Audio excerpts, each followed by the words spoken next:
Salut tout le monde. Je ne sais pas si vous avez remarqué dans les psaumes le petit mot à la fin de certaines phrases. Pause. C'est le mot en hébreu « Selah ». Certains traducteurs de la Bible ont carrément supprimé ce mot, parfois avec un petit commentaire dans la marge.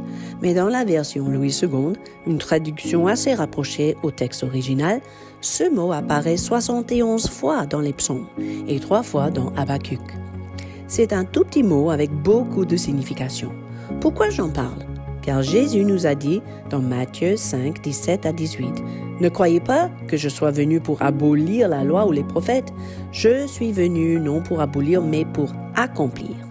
Car il ne disparaîtra pas de la loi un seul iota ou un seul trait de lettre, jusqu'à ce que tout soit arrivé. » Ça veut dire que Jésus veut accomplir quelque chose de particulier pour vous et moi pendant le Selah.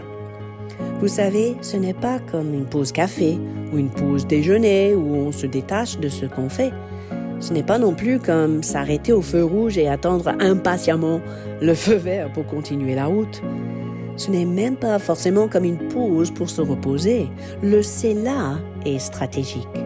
À la base, c'est un terme musical pour faire cesser les instruments ou les voix. Certains érudits proposent que Selah signifie s'élever, indiquant potentiellement un geste physique tel que lever les mains en signe d'adoration ou lever les yeux pour voir Dieu agir. D'autres termes dans la Bible, le Selah est le moment d'arrêter la lecture et de méditer, puis de donner l'espace à Dieu d'effectuer quelque chose en fonction de ce qu'il a dit. Par exemple, une promesse, puis le Selah, puis l'accomplissement. Cela nous permet de trouver une résolution, je dirais même musicalement, entre les couplets, après le refrain, avant le pont, un Selah laisse la musique en suspension pour attendre l'action du Saint-Esprit. En fait, ça veut dire que nous ne sommes pas dans la passivité, mais dans l'expectative. Il faut donc de l'observation, de l'anticipation, de la réceptivité, de la confiance, de l'écoute, de la sensibilité. Tout cesse, sauf la vigilance et l'attention. Ma question pour vous aujourd'hui est la suivante. Qu'attendez-vous pendant le Selah? En fait, Selah peut agir comme une pause spirituelle, un moment pour communier plus profondément avec l'Esprit de Dieu. Dans vos vies remplies d'émotions et d'activités, une pause stratégique peut vous rapprocher à une rencontre divine. C'est l'occasion de soumettre vos sentiments à l'Esprit de Dieu et le laisser gérer vos pensées ou ajuster vos réactions. Il y a 3 manières d'incorporer pratiquement le Selah dans votre vie quotidienne. Première chose, dans la prière. Lorsque vous priez, commencez par la prière en langue. Laissez le Saint-Esprit prier l'interprétation de ces langues, puis faites une pause d'écoute, d'observation. Vous allez découvrir que le Seigneur fait quelque chose de particulier dans vos cœurs, ou dans l'atmosphère, ou dans la situation. Puis il vous donnera des directives pour la suite. Numéro 2, dans la louange et l'adoration. Dans vos chants d'amour pour Dieu, des pauses instrumentales peuvent créer l'occasion pour la révélation. Dieu ne reste pas silencieux ou immobile pendant nos moments d'adoration. Il dévoile son cœur. Il nous invite à interagir avec lui. Numéro 3, dans la lecture de la parole. Entraînez-vous à méditer sur les versets clés en utilisant le Selah comme guide, non seulement pour absorber pleinement le message, mais aussi pour observer l'action souveraine de Dieu. Voici quelques exemples. Dans le psaume 61, versets 2 à 6, on voit David dans la détresse et il chante sa prière. « Ô Dieu, écoute mes cris, conduis-moi sur le rocher trop élevé pour moi. Oui, tu es pour moi un refuge, une tour fortifiée en face de l'ennemi.